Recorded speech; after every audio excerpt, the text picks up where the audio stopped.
వసంత కోకిల వనమంతా పిలుపులా వసంత కోకిల జగమంతా గెలుపులా.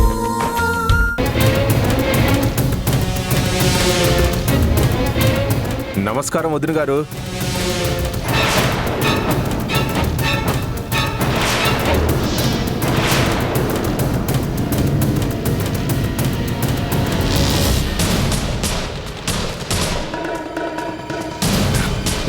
అరెరెరే, పువ్వులన్నీ నేలపాలైపోయాయే.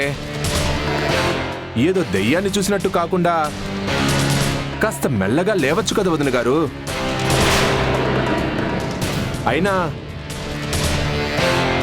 పువ్వులు ఎవరి కోసం మాల కడుతున్నారు వదిన గారు? మా అన్నయ్య కూడా ఇంట్లో లేడు కదా. మాటలు తిన్నగా రానివ్వండి. మీరు మా వారి తమ్ముడు అయినంత మాత్రాన ఏమన్నా వింటూ ఊరుకుంటానని మాత్రం అనుకోవద్దు. ఏమో అనుకున్నాను, కానీ మా వదిన గారికి ధైర్యం తెగింపు చాలా ఎక్కువే. అవునులే, ఆ మాత్రం లేకపోతే నెట్టుకు రావడం కష్టమే కదా. మీరేం మాట్లాడదలుచుకున్నారో సూటిగా చెప్పండి. సరే, సూటిగానే అడుగుతున్నాను. నేను మీ వారి తమ్ముణ్ణి, కానీ మీ వారంటే ఎవరు? ఇంట్లో ఉన్న మా అన్నయ్య, లేకపోతే ఆ రోజు రాత్రి కలిసిన వ్యక్తా?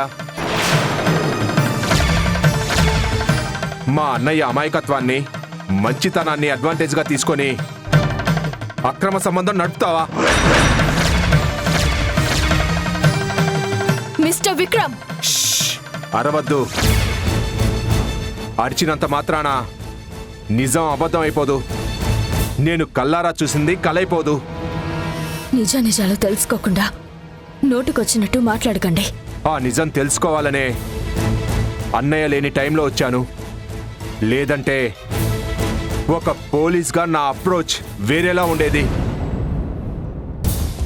నన్ను చూడగానే మీరు షాక్ అవ్వడం, మీ కళ్ళల్లో భయం, నిజాన్ని అబద్ధం చేయాలన్న మీ కోపం, ఇవి చాలు మీరు తప్పు చేస్తున్నారు అని చెప్పడానికి. నో, నేనే తప్పు చేయలేదు. లేదంటే సరే అని తలదించుకొని వెళ్ళిపోవడానికి రాలేదు. మా అన్నయ్య లాంటి వాడి జీవితం నాశనం కాకుండా చేయడానికి వచ్చాను. చిన్నప్పటి నుంచి మా అన్నయ్య మనస్తత్వం గురించి నాకు బాగా తెలుసు. వాడిది చాలా పొసెసివ్ నేచర్.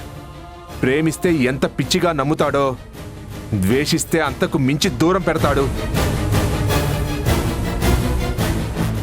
మిమ్మల్ని నాకు పరిచయం చేస్తూ ఎన్ని గొప్పలు చెప్పాడో ప్రతి మాట నాకు గుర్తుంది. ఆ మాటల్లో అన్నయ్య ప్రేమ మాత్రమే కాదు, మీరు తెలిసి చేస్తున్న ద్రోహం కూడా కొట్టొచ్చినట్టు కనిపించింది. నేను కల్లారా చూసి కూడా మా అన్నయ్యకి ఈ నిజం ఎందుకు చెప్పలేదో తెలుసా? మీరే తన ప్రాణం, దేవత అనుకుంటున్నాడు. అసలు నిజం తెలిస్తే తట్టుకోలేడని చెప్పలేదు. ఆ రోజు రాత్రి మీతో కనిపించిన ఆ ఆర్మీ ఆఫీసర్ ఎవడో నాకు అనవసరం. మీ ఎఫ్ఐఆర్ ఎన్నాళ్ళుగా సాగుతుందో కూడా అడగను. కానీ ఈ రోజు నుంచి అన్నీ కట్ చేసుకుంటే మీకే మంచిది. మా అన్నయ్య శ్రేయోభిలాషిగా అడుగుతున్నాను. మీ అక్రమ సంబంధాన్ని ఇక మీదట కంటిన్యూ చేయనని మాటివ్వండి.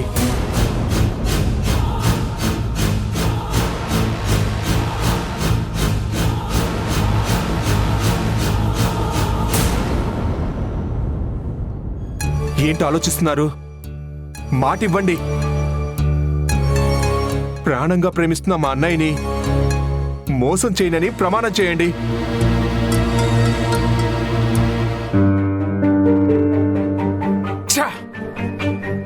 ఇంత అడుగుతున్నా కనీసం కనికరం, పశ్చాత్తాపం లేకుండా ఇంత పాశవికంగా ఎలా ఉన్నారు? ఇలాంటి ఆడదాన్ని నా జీవితంలో చూస్తాననుకోలేదు.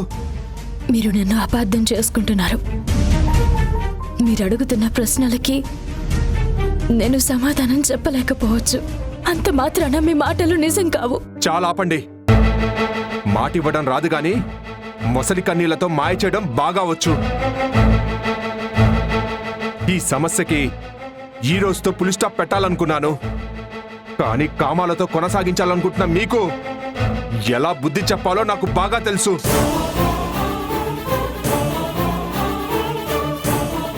దేవుడు లాంటి మా అన్నయ్యకి ద్రోహం చేస్తున్న మీకు తన పక్కన నిలబడేందుకే కాదు, కాళ్ళ దగ్గర పడుండే అర్హత కూడా మీకు లేదు.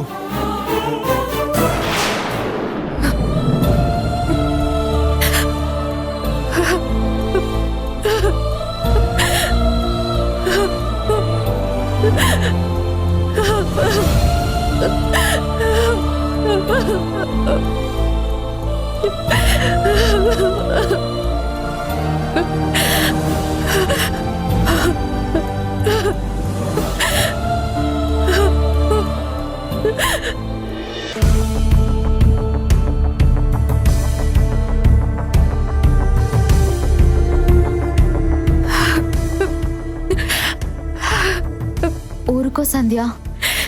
విక్రమ్ అడిగిన ప్రశ్నలకి అన్న మాటలకి నా గుండె పగిలినంత పని అయింది. ఇంకెప్పుడు సూర్యని కలవను అని మాట ఇవ్వమన్నాడు. మాటే కదా ఇవ్వాల్సింది. కనీసం అప్పుడైనా నీ మీద నమ్మకం వచ్చేదేమో. నువ్వున్న పరిస్థితుల్లో రోజు ఎన్నో అబద్ధాలు చెప్పాల్సి వస్తుంది. అందులో ఇదొకటి అనుకుంటే సరిపోయేది. ఏంటి సరిపోయేది? సూర్యతో ఎప్పుడు మాట్లాడను, మీట్ అవ్వను అని మాటిచ్చి ఆ తర్వాత ఎప్పుడైనా నా కర్మ కొద్దీ సూర్యతో నన్ను చూస్తే అప్పుడు సమస్య ఇంకా పెద్దదవుతుంది కదా. అదీ కాక విక్రమ్ ఒక పోలీస్ ఆఫీసర్. మా డీటెయిల్స్ తెలుసుకోవడం అతనికి కష్టం కాదు. అందుకే అవునని చెప్పలేక, కాదని ఒప్పుకోలేక నేను సైలెంట్గా ఉండిపోయాను. దాంతో తన అనుమానమే నిజమని ఫిక్స్ అయ్యి నోటికొచ్చినట్టు మాట్లాడాడు. నిజం దాచడం ఎంత నరకమో నా కథ తెలిసిన ఎవరికైనా గుణపాఠం అవుతుంది. సంధ్య, ప్లీజ్ ఏడవద్దు. ఎవరైనా చూస్తే బాగోదు.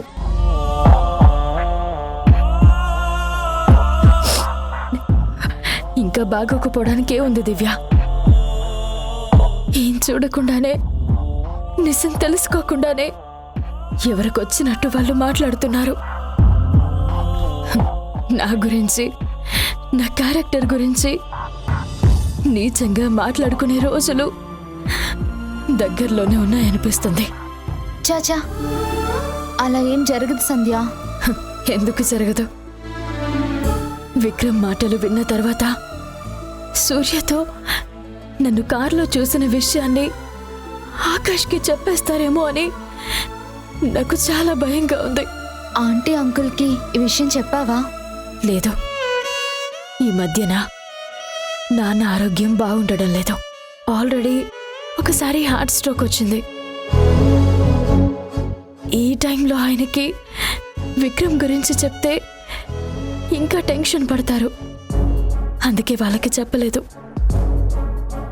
ఈ విషయం కేవలం నీకు మాత్రమే తెలుసు దివ్య.